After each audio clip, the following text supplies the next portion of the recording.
It was a bright, chilly morning in London, and the streets were alive with the buzz of tourists eager to catch a glimpse of the city's grandest sights. The air was filled with excitement and curiosity as people from all corners of the world wandered the famous streets, snapping photos and pointing at landmarks they had only seen in pictures before. Among the crowd was a tourist, a young traveler who, like many others, had dreamed of visiting London for years. The moment had finally arrived, and there was no way they were going to miss the chance to explore one of the city's most famous places, Buckingham Palace. With a big grin on their face, they joined the line outside the palace gates, their eyes wide with wonder. The impressive architecture of the palace stood tall in front of them, its golden gates glimmering in the early morning sunlight. The palace was even more magnificent in person, and the tourist couldn't wait to see what was inside. The tourist was a bit clumsy, though. They had a camera slung around their neck, ready to capture every single moment of their trip. However, in their excitement, they didn't quite pay attention to how they were acting. The young traveler had always been a bit of a dumper, meaning they often made mistakes in public without thinking about it too much. It wasn't intentional, but sometimes their enthusiasm led to awkward moments. Today seemed to be no different. As they wandered closer to the palace, they found themselves standing in front of one of the most famous sights in London, the Royal Guard. Tall and straight, the guard stood at his post dressed in his traditional uniform, complete with the tall black bearskin hat and bright red coat. The Royal Guard was known for being extremely serious, and most tourists were cautious not to get too close or make a mistake while taking pictures. Everyone knew the rules. Don't disturb the guard, don't get too close, and certainly don't do anything that might make them lose their composure. But the tourist wasn't thinking about all those rules. They had seen these guards in movies and pictures, and now, standing right in front of one, they couldn't contain their excitement. They pulled out their camera and began to snap a few pictures. Without thinking, they took a few steps closer to the guard to get a better shot. They raised their camera to take the perfect picture, forgetting that they were standing a little too near the guard's post. The Royal Guard remained still, his expression unwavering, as if he hadn't noticed the young tourist at all. But to the tourist, it was as if the world had stopped. They were standing in front of one of the most iconic figures in London, someone who represented the city's history, its traditions, and its royal heritage. They could barely believe it. Suddenly, in their excitement, the tourist made a small, nervous mistake. They accidentally stepped on the edge of their camera strap, causing it to snap up and hit them in the face.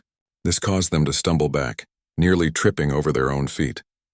The sound of the camera hitting the ground echoed for a moment before everything fell silent.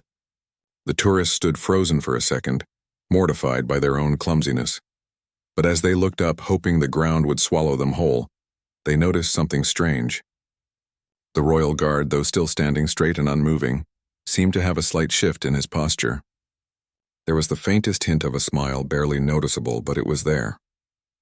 The tourists' heart raced as they realized that the Royal Guard, who everyone had always thought was stern and unapproachable, had just shown a small sign of human kindness. It wasn't a laugh, or even a word, just a small flicker of understanding. The tourists' embarrassment started to melt away, and they managed to pick themselves up from the ground. The guard's gaze softened just for a moment, enough to make them feel like they weren't entirely out of place. The moment was brief, but it was enough to leave an impact. The tourist couldn't believe how something as simple as a slight shift in the guard's expression could make them feel so much better. They picked up their camera, feeling a little more confident, and took another shot of the guard. They knew the picture might not be perfect, but it was the memory of the moment that mattered most. As the tourist stood there, staring at the majestic palace and the silent figure of the Royal Guard, they began to realize something important. It wasn't about the perfect photo or the perfect trip. It was about the human connection in that brief interaction. In a world where so many people rushed around, lost in their own worries, it was easy to forget that small moments of kindness and understanding could happen in the most unexpected places. The tourist took a deep breath and looked around. The royal palace was still as grand as ever, but now there was something more in the air, something that made the whole experience feel even more special. It wasn't just the architecture or the famous landmarks. It was the people, too. The Royal Guard, standing silently at his post, had shown the tourist that even in the most formal of places, there could be a bit of warmth and understanding if you looked for it. The tourists smiled to themselves, feeling a sense of peace they hadn't expected. It was moments like these, simple and unexpected, that made the world feel a little more connected, a little more kind. They didn't need to worry about looking perfect or doing everything right. The most important thing was being present in the moment and appreciating what was right in front of them. As they walked away, camera in hand, the tourist couldn't help but feel grateful for the unexpected moment they had shared with the Royal Guard. It was a reminder that no matter how formal or reserved someone seemed, they all had stories and experiences that made them human. It didn't matter if they were standing in front of a grand palace or simply passing by on the street. There was always room for kindness and connection, even in the most unexpected of places. As the tourists continued to wander the beautiful grounds of Buckingham Palace, their thoughts kept returning to the moment they had shared with the Royal Guard. They couldn't shake the feeling that there was something more to him than just a soldier in uniform. There was a depth to him, an unspoken story hidden beneath the disciplined exterior. The tourist had seen plenty of photos of Royal Guards, standing tall and straight, never showing any sign of emotion. But there was something in the guard's eyes that had caught their attention. It wasn't just the faint smile that they had glimpsed. There was something else there, something that made him appear more human than they had expected. As they walked through the palace gardens, the tourist couldn't stop thinking about the Royal Guard. He had stood perfectly still, like a statue, never breaking character, never showing any sign of discomfort, no matter how many people were snapping photos or how close they got. But there was still that moment when he had softened just a little, when the tourist had made their awkward mistake. It was so small, so subtle, but to the tourist it had felt like a secret shared between them. Curious about the guard's life, the tourist began to wonder what he must have been like outside of his uniform. What did he do when he wasn't standing in front of the palace? What were his hopes and dreams? Did he ever get tired of standing still day after day with people constantly watching him? Did he wish he could laugh, smile, or even speak freely without worrying about maintaining his stoic appearance? The more the tourist thought about it, the more they realized how little they really knew about the lives of people like him. People who had a job to do, a role to play, and who, despite their rigid routines, must have their own stories to tell. Back at the gates of Buckingham Palace, the tourist noticed the Royal Guard again. He was standing there, as always, perfectly still and unmoving, with the same sharp gaze that seemed to scan every person passing by. His face remained impassive, like the face of a soldier who had seen it all. And yet, as the tourist watched, they noticed something in the way he carried himself, a subtle tension in his posture, like the weight of responsibility resting on his shoulders. The tourist had heard the stories about the Royal Guard. They knew that these men were more than just soldiers. They were symbols of tradition, of centuries-old customs that had been passed down through generations. It was said that Royal Guards were chosen not only for their physical strength and discipline, but also for their unwavering loyalty and commitment to duty. They stood at their posts, no matter the weather, no matter the crowd, no matter how long the shift. But even with all that history, the tourist couldn't help but wonder, what was it really like to live a life so dedicated to one thing? What was it like to be seen only as a symbol, rather than as an individual with their own thoughts, feelings, and dreams? The tourist began to feel a strange sense of empathy for the guard. They wondered if deep down he ever wished for a break, a moment to step away from the rigid uniform, the heavy responsibilities, and just be himself. In the midst of the bustling crowds, with tourists chatting and laughing all around, the Royal Guard stood perfectly still. His eyes swept across the crowd, but his face remained unmoving. The tourist could sense the weight of the role he played, the silent pressure that came with being a figurehead of tradition and national pride. They imagined that it must have been exhausting, both physically and mentally, to always remain so composed, never showing any sign of weakness or emotion. The tourist, now with a deeper understanding of the Royal Guard's life, approached him again, this time with a sense of respect and curiosity. They didn't want to make the same mistake again by getting too close or doing something inappropriate. Instead, they kept a safe distance, observing him with a quiet admiration. As they stood there, they realized something they hadn't noticed before. The guard's uniform, though stunning in its detail, had seen better days. The red coat, though still vibrant, had clearly been worn many times. The gold buttons were slightly tarnished, and the bearskin hat, though still standing tall, appeared to be a little frayed at the edges. It wasn't the pristine image they had always imagined. The uniform, like the guard himself, had been through a lot. The tourists began to wonder if the guard ever felt burdened by the expectations placed upon him. They wondered if he ever longed for a different life, one where he didn't have to stand still for hours on end, never speaking, never reacting. Maybe there were times when he wished he could just let his guard down, literally and figuratively, and show the world who he really was. For a moment, the tourists stood silently, studying the guard with a new sense of appreciation. They realized that even though the guard didn't speak or engage in the usual small talk, there was still a connection between them. It wasn't a verbal connection, but it was a shared understanding, a recognition of the hard work, the discipline, and the sacrifice that went into performing such an important role. The guard was more than just a figure in a uniform. He was a person with his own story, his own experiences, and his own challenges.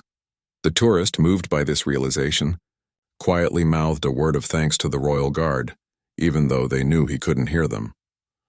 It wasn't just about the pictures or the famous landmarks. It was about the people they encountered along the way, the ones who made these places come to life. And in that brief moment, the tourist felt a sense of gratitude for the Royal Guard, not for the uniform he wore, but for the person he was beneath it. As they turned to leave, the tourist took one last look at the guard, now standing as still and composed as ever. But in their mind, they saw him differently now, not just as a symbol of tradition, but as a human being with his own life, his own struggles, and his own silent strength. They walked away from the palace, their heart a little lighter, carrying with them the quiet understanding that sometimes the most meaningful connections happen without words, in the spaces between gestures and glances. The next day, the tourist returned to Buckingham Palace, eager to see the Royal Guard again. The palace grounds were just as majestic as they had been the day before, but this time the tourist felt a different kind of excitement. They weren't just there to snap pictures of the palace or marvel at the grand buildings. Instead, they were looking forward to another chance to see the Royal Guard, to understand more about the person behind the uniform. As the tourist walked closer to the gates, they noticed that the crowd was even bigger today.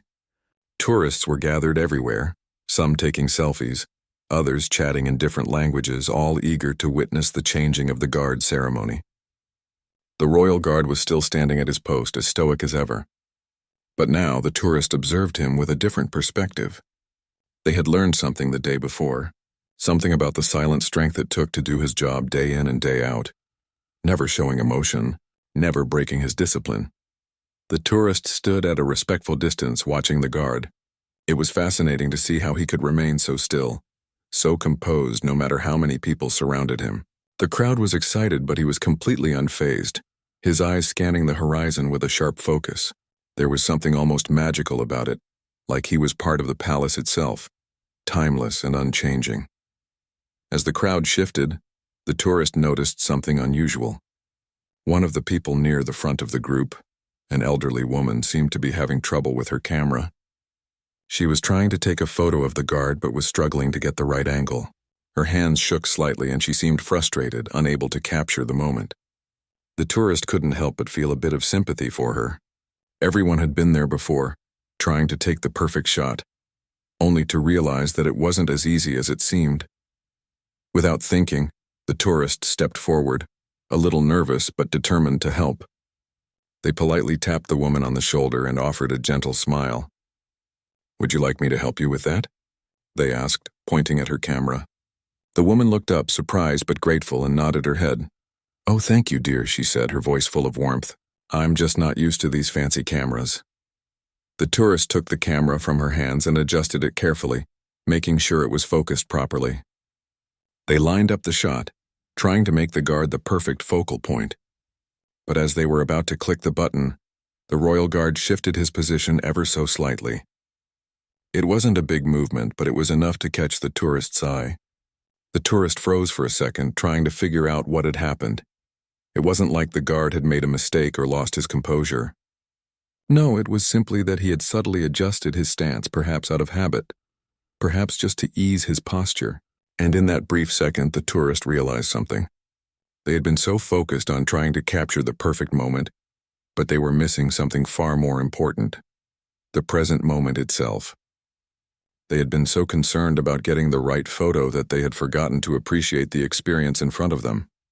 With a small smile, the tourist lowered the camera and handed it back to the elderly woman. "I think the moment's already perfect," they said softly. The woman looked at them in confusion for a moment, but then her face softened. "You're right, dear," she said with a chuckle. "Sometimes we get so caught up in trying to capture everything that we forget to just enjoy what's right in front of us." The tourist nodded, feeling a sense of peace. They didn't need a perfect photo to remember this moment. They had already captured it in their heart. The tourist took one last look at the royal guard, standing tall and still as ever. They no longer saw him as just a figure in a uniform. They saw him as a part of something greater, a symbol of the city's history, its traditions, and the strength it took to carry that weight every day. As they stood there, lost in thought, the tourist noticed something else that was different this time. The royal guard, though still silent and unmoving, had a different aura about him. It was subtle, but there was a slight shift in the air around him. It was as though, for just a moment, he had allowed himself to be part of the crowd. Perhaps it was the way he had adjusted his posture, or maybe it was the way his eyes softened for the briefest of seconds as they scanned the tourists before him. Whatever it was a reminder that even the most disciplined, the most formal individuals, had moments where they too could relax, even if just a little. It wasn't until later, as the tourists continued to explore the palace grounds, that they fully understood what had happened. They had been so focused on the royal guard's uniform, his role, and the strict discipline he adhered to that they had forgotten to see the human side of him. The guard, like everyone else, was a person with his own quiet struggles and challenges. Even if he couldn't show them on the outside, even if he had to remain still and stoic for the world to see, there was a depth to him that was hidden beneath the surface. The tourist realized that the guard's job wasn't just about standing still. It was about maintaining a connection to something much bigger than himself. He was part of a tradition, part of the history of the palace, and part of the story of the city itself. And in that moment, the tourist felt an overwhelming sense of gratitude for all the people, like the royal guard, who played a role in keeping those traditions alive. They weren't just performing their duties, they were holding on to something important, something that connected generations of people across time. As the day came to an end, the tourist walked away from Buckingham Palace, feeling as though they had gained something precious from their visit. It wasn't just the photographs, the landmarks, or the famous sights. It was the quiet understanding that sometimes the most meaningful experiences don't come from what we see or capture, but from what we feel. The royal guard had taught them a valuable lesson without saying a single word, that we should always take a moment to appreciate what's in front of us, to understand the quiet strength in those who seem unapproachable, and to remember that everyone has a story to tell, even if they don't show it on the outside.